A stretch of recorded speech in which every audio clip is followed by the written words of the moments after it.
Okay, I need to smile and have at least 1 or 2 seconds for a good thumbnail. Although I keep telling you that with this channel, I don't have control of that, the custom thumbnail, so that means I should be fake and have a smile the entire time I'm talking in this video. Or maybe at least, I know people click on his face, so let's see. Um, I you see that I'm like constantly adjusting because I want to make sure that nobody's face is in the shadow or has a shadow on their face. Okay, so I'm trying to do too many things. All right, let me just read real briefly the exchange. Because I said to this guy who asked, I was a fan when you were doing Juliet Uncensored, blah, blah, blah. And then I was like, how did you get this email? Sorry if it's a lame answer, but I remembered your old Reddit account. And then he linked me and just decided to do a long shot of doing it, making up emails until he could find me. So basically, this guy's a stalker. Because, like I told you, that's the only way. I wonder if he just emailed me again. No. Okay. So he was like, I didn't expect you to actually answer. How? But this is what I replied. How do I know if you're a true fan? I have too many enemies. How am I supposed to know you're not an enemy disguised as a fan? Good point. I suppose I don't know how to prove that entirely, to be honest. The reason I wanted to contact you is because I had you added on Snapchat. And it was saying your birthday is tomorrow. And I wanted to see if you had an Amazon wish list or something. I can't get into my Snapchat. I don't have a wish list because I don't like Bezos. If you can prove without a doubt that you're a true fan, then I can direct you to my new content. And then he wrote back, well, maybe if you got a PayPal or a throne.com wish list. So I didn't know what the fuck throne was. I had to Google it. And then he wrote back, because I didn't reply. Because, like I said, I'm not a gold digger. I don't give a fuck about. I mean, yes, money is great. And getting gifts, receiving gifts would be great. But you already know what's, like, the top priorities on my, real wish list. It's not going to be like, a new phone, or it's not something that I can buy myself. You know what I mean? You guys know all my affirmations. I'm so happy and grateful for my 7 billion subscribers. I am so happy and grateful for my wealthy vampire parents. Okay. So then he wrote back, one of my favorite videos of yours was when you had sex in a hotel and had a facial, although I can't really find the video anymore. Would remembering old content count?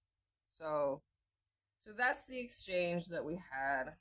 Like I said, look, back then I used to say I also space, energy, time, money. That's been like, once I came up with that saying, it's been like my go-to favorite saying because it applies to everything.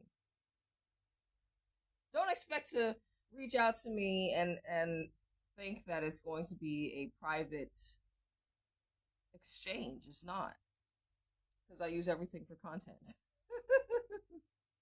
Because I just like this is why my channel is called Talking Shit. Yeah, because I've had like a fan drawing me when I was eating chicken on my kitchen counter because I was sitting there, and I don't know what the fuck. Like, how did this guy even end up in my house? I don't know, but like, I used to do a lot of crazy shit, besides just being a reality content creator in the porn realm. Like, that was the beauty and magic of what I did, because like nobody knew what would happen once I pressed record with somebody else in the frame. You don't know if I, like, it could be a stranger and we could end up fucking, or, you know, just shooting the shit. Like, I had a hot tub scene with my former Marine co-worker, and we were just, you know, I helped him give out his phone number because he has no girlfriend. So, you know, it's just I ate a I ate a burger with my other former college friend, because I wasn't his classmate. We didn't have any classes together. Although we did play softball, and he helped me basically be one of my cameramen at a nude photo shoot. So like this classmate of, or not classmate, but college buddy of mine, he's never seen me naked. We've never done anything crazy. So like just imagine if we were buddies at school sitting at the cafeteria together for lunch, shooting the shit and going to, like, let's just say career type of social networking things, like professional gatherings where you have to like dress up in a suit and stuff. So this guy has seen me and known me in in the academia world, where you have to, you know, perform and have a reputation of being clean cut. And so just imagine, you know, like going from that, chilling with each other for, let's just say, half hour at the cafeteria. Now that motherfucker drinks 9 cups of coffee a day.